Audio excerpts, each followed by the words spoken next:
Kaip naudoti priemones nuo raukšlių? Panaudojame prausiklį, toniką, būsterį, paakių kremą ir mylimiausią serumą.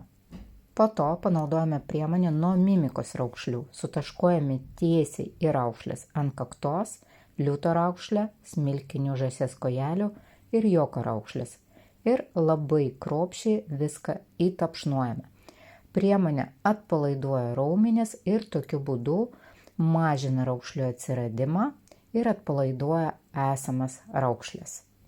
Gilias raukšlės užpildanti priemonė įspaudžiu tiesiai į raukšlę ir labai kruopščiai įtapšnuoju. Priemonė momentaliai užpildo raukšlę ir mažina jos matomumą, o retinolis priemonė fiziologiškai mažina raukšlę.